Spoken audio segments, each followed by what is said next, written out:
Hi everyone. We've had an incredible number of applications for the venous pump priming competition this year, and competition's been very tight. It gives me incredible pleasure to present our finalist videos. Please come and join us on the 27th of November at the Vascular Society, which is the Wednesday.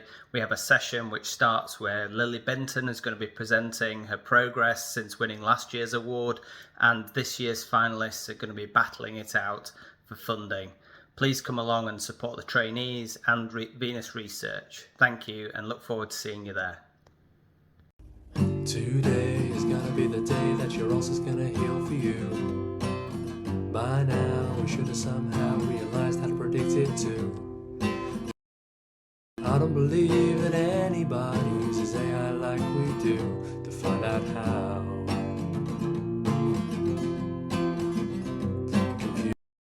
Computer vision and LP combining, the data that we utilize is blinding. There are many features our algorithm can use, and I know how.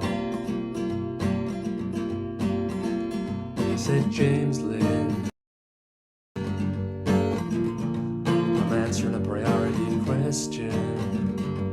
You can fund it all. It'll be wonderful.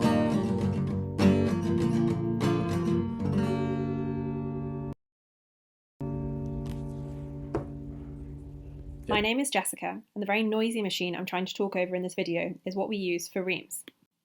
For those who haven't done an A-level in chemistry recently, REIMS stands for Rapid Evaporative Ionization Mass Spectrometry.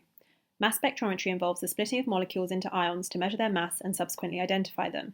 Traditional mass spec involves lengthy sample preparation, whereas REIMS doesn't, meaning biological tissue can now be analysed in real time when it's coupled with a laser, for example, to aerosolise the tissues. This is laser REIMS. Previous feasibility trials here at Imperial have shown laser REIMS can identify molecules in the wound bed and surrounding skin of venous leg ulcers. This PhD project aims to expand the use of laser REIMS to patients from every SEEP stage as well as healthy controls to further establish its feasibility as a future point-of-care tool. We'll also aim to establish whether there are differences in skin metabolites between these groups, helping us to understand more about the pathophysiology of chronic venous disease and how we can treat and in future even prevent complications such as venous leg ulceration from occurring. Addressing JLA priorities 6 and 7. Thank you. With litigation claims rising and public discontent often quoted as failures within the consent, how can we fix this problem we're faced? Building a venous consent process that's evidence-based. The first part of this survey already resulted a national survey of vascular consultants shared little consensus when consenting for superficial venous intervention. We target vascular patients UK-wide and keep it patient-focused, best interests in mind. To clarify where their priorities lie, we'd involve representatives of PPI. Teamwork, the project requires this: communication and decision scientists, key stakeholders and legal expertise, support from economists and national societies.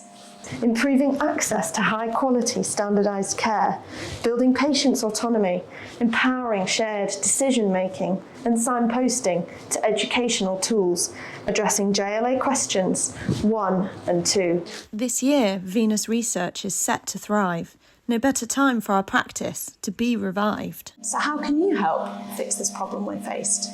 Building a venous consent process that's evidence-based. Meet John. John loves the outdoors and playing with his grandchildren. While out for a walk, he was bitten by an insect and then got an ulcer. His district nurse said that he needs compression, but he can't have it because his pulses are too low. This was 5 months ago. John has now been to see a vascular specialist who has organised an angioplasty, but he will need to wait because his procedure is not urgent. He does not have critical ischemia. John feels that life is passing him by. All he can do is keep his foot up because he can't have compression. John's case is not unique. A fifth of patients with leg ulcers have a mixture of arterial and venous disease, and we're often unsure of how to best treat them. Help us improve the care of patients like John by providing all patients with evidence-based specialist assessment and treatment of their condition. Questions 1 and 2. in the JLA priority setting. My name is Marwah, and this is a project about thermal imaging. We know venous disease has a significant impact of quality of life with an increasing prevalence. Duplex ultrasound is gold standard, but the waiting list for it is growing.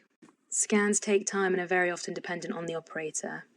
Bringing us to the key question: how can patients have access to the specialist key treatment that they need? Patients wait an average of 9 months for a scan, and thermal imaging may be able to help with this. Thermal imaging detects localized temperature changes and can be used in medical fields. This project is a cohort study that will validate thermal imaging by comparing to duplex. Workstream 1 will look at patients with no skin changes to see if heat patterns can be detected.